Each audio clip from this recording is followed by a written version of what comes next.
YT Sport. Mesdames et messieurs, bonsoir, salut les amis, j'espère que vous allez bien. Bienvenue à la chaîne Ibra Show TV YT Sport en français. Bienvenue à nouveau donc pour vous parler tout simplement des matchs qu'on a vus ce soir, de la qualification de la Coupe du Monde, zone Afrique et un peu zone Europe. Donc surtout on va parler du Maroc et aussi du match d'Algérie. Ce qui concerne le match du Maroc contre le Soudan, donc on a vu que le Maroc a gagné 2-0, mais on peut dire difficilement parce que le Maroc il était efficace quand même sur les deux buts qu'il a mis, mais dans le jeu on a vu que c'était très très moyen dans le milieu de terrain et on a vu quand même l'absence de Ziyech, ça a pesé quand même dans ce match-là. La défense franchement marocaine n'a pas été trop testée par les Soudanais qui étaient un peu faibles aujourd'hui, malgré que le Soudan c'était une très bonne équipe qui avait battu avant le Ghana, qui a battu l'Afrique du Sud, qui a même éliminé l'Afrique du Sud de la Coupe d'Afrique prochaine 2022. Elle a battu même la Libye. Mais ce soir-là, on n'a pas vu ce Soudan-là qui fait très peur. Au contraire, ils étaient, on va dire, maladroits. Ils faisaient beaucoup de fautes pour rien et pas beaucoup de jeux. Et ils attaquaient même pas pratiquement, à part quelques attaques, une ou deux. Mais c'était pas très difficile par rapport à la défense marocaine. Alors que le Maroc, il a essayé d'attaquer, mais en même temps en faisant attention par rapport aux contre-attaques des Soudanais, on sait jamais. Il a vite marqué à la 10e minute et aussi en deuxième mi-temps, pareil, à la 8e minute de la deuxième mi-temps, il a réussi à marquer le deuxième but d'un, on va dire, camp sans camp. C'est un centre Chahir, centre tir, on va dire, et voilà. Mais franchement, Naïf Aguerd, c'est lui qui a ouvert le score pour le Maroc et c'est lui qui a permis au Maroc franchement, de gagner ce match-là et de conserver ces deux buts, voilà. Et pour moi, la défense marocaine était bonne, que ce soit Hakimi avec ses montées, même s'il n'était pas à son top niveau, avec le Paris Saint-Germain, etc.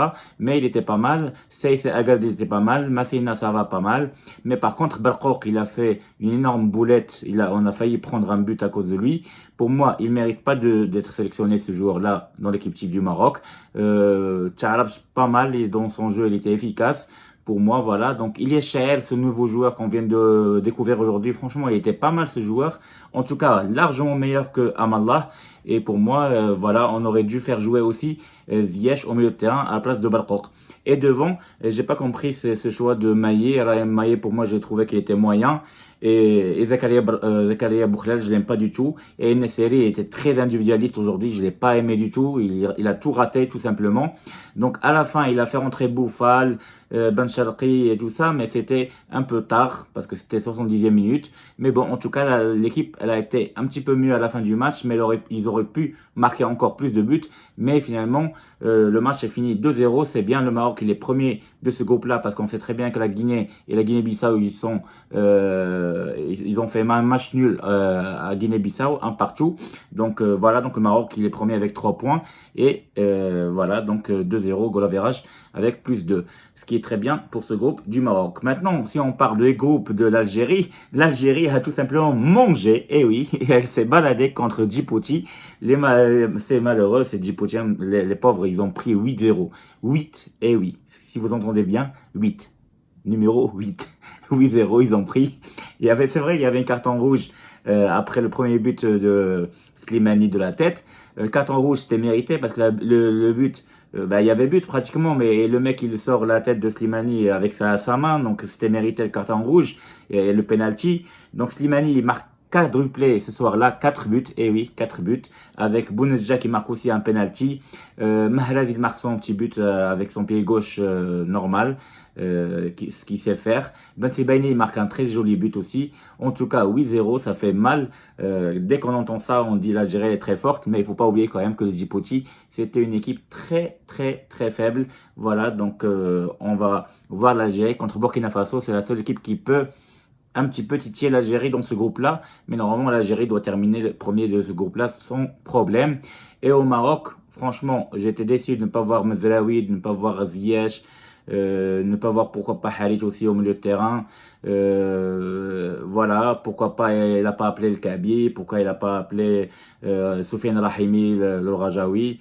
Voilà, mais en tout cas on a vu une équipe marocaine qui a réussi à gagner encore une fois, ce qui est bien pour le moral et surtout par rapport aux résultats, mais il faut faire attention parce que franchement le jeu marocain il est terne, il est vraiment terne et on n'a pas encore trouvé une vraie hawiya, ça veut dire un vrai jeu, une identité de jeu. Voilà. Par contre, l'Algérie, j'ai pas peur pour eux. Ils sont très très bien. Juste pour rappeler, hier l'Égypte a gagné 1-0. Voilà. Donc pour ceux qui ne le savent pas, contre l'Angola. Le Sénégal a battu le Togo 2-0 aujourd'hui. Voilà, et la Guinée contre la Guinée-Bissau, ils ont fait un partout. En zone Europe, la Suède a battu l'Espagne 2-1 pour ceux qui ne le savent pas, et l'Italie a fait match nul un partout contre la Bulgarie. Et oui, l'Italie n'a pas réussi à gagner ce soir-là, et la Pologne elle a gagné 4-1 ce soir. Voilà, donc c'est tout ce que je voulais vous dire ce soir-là. Donc merci de m'avoir suivi encore une fois. Vive le Maroc, vive l'Algérie, vive le Maghreb. En attendant les matchs de demain de la Tunisie pour voir qu'est-ce qu'ils vont faire, et aussi des autres ogres africains comme le Cameroun, la Côte d'Ivoire, etc. Voilà, donc ce soir à très tard il y aura Venezuela-Argentine, il y aura même Brésil-Chili, etc. Peut-être on va en parler demain dans une autre vidéo. Donc je vous dis à très bientôt, donc certainement demain. Bonne soirée les amis, à demain, au revoir.